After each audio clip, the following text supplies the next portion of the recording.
Abul Hassan Ibn Ishaq looked far and wide, gazing intently at the stars and countless constellations, looking for a way to open up a world that was so limitless, with such limited means.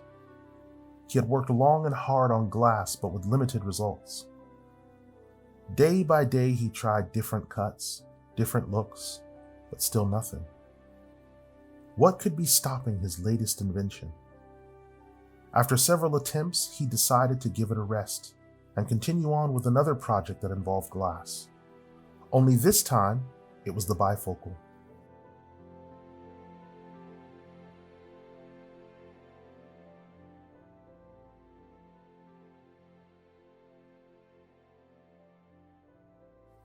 The year was AD 859, and Baghdad was entering onto the world stage, attracting scholars from all around the world. From India to Andalusia, everyone wanted to see what was going on in this new and proud city. Abul Hassan had an advantage. He was born and raised among the people in the area and loved learning. He did not have to venture out and learn the language of science and art, Arabic. Instead, he had this as his mother tongue, which gave him an advantage over others who would have to learn this as a second or maybe even third or fourth language.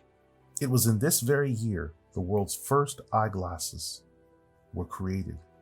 Abul Hassan Ibn Ishaq started off making his own and experimenting on himself on account of long nights crouching over his table in the dim light of the night. He sought to conserve lighting and used the most minimal amount of olive oil he could burn and still have provisions left over for food and buying items for his inventions. This came at a cost to his vision. When things became blurry, he started to write much longer and larger print and make his diagrams more pronounced. Upon completing the invention of the bifocal, he was able to return to the study of his works and read books that had previously been far too blurry. Months later, he opened up the night sky using the same methods to work with lenses and optics. The only difference is that this would be for a larger invention. This would open the world up to stars and planets that were previously hidden to the human eye. After literally hundreds of tests and experiments, he was now ready to present his two inventions, the eyeglasses and the telescope, to the most important ruler of his time, Harun al-Rashid. Harun al-Rashid did not know it. He was on the cusp of two life-changing inventions. Initially, he believed them to be a waste of time and did not understand the purpose of how these two items could be used as stratagem in war. After coaxing and a great deal of explanation, Harun al-Rashid finally grasped the significance of what Abul Hassan had imparted to him. The bifocal could return vision to people who in many instances might be doomed to a life of semi-blindness and blurry vision. What the telescope would do would make it possible to enter into discussions that many felt were long settled.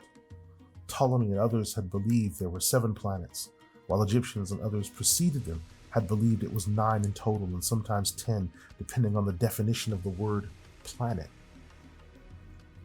The telescope would enable Baghdad and the world around it to enter back into this discussion and finally start coming to conclusions about Saturn, Jupiter, along with other distant locations. Initially, as part of his nature, Harun al-Rashid had the telescope commissioned and used for warfare, and the ancestor of what will become the binocular and the looking glass. While war would be enhanced, so would astronomy. After the invention of the telescope, we were able to discuss planets such as Uranus, Pluto, and also another planet that might be within or without the solar system that we inhabit. We also had a clear picture of other galaxies, planets, stars, and a better picture of what our solar system may have looked like in its distant infancy. Abul Hassan Ibn Ishaq by default became the father of other scholars of astronomy, such as Ibn al-Jawzi, Ibn al-Mabrid, and a host of others who would also use our knowledge of astronomy to make startling calculations about the size and shape of Earth to such a degree that it is only rivaled recently by satellites in low orbit outside of the Earth that we live on today.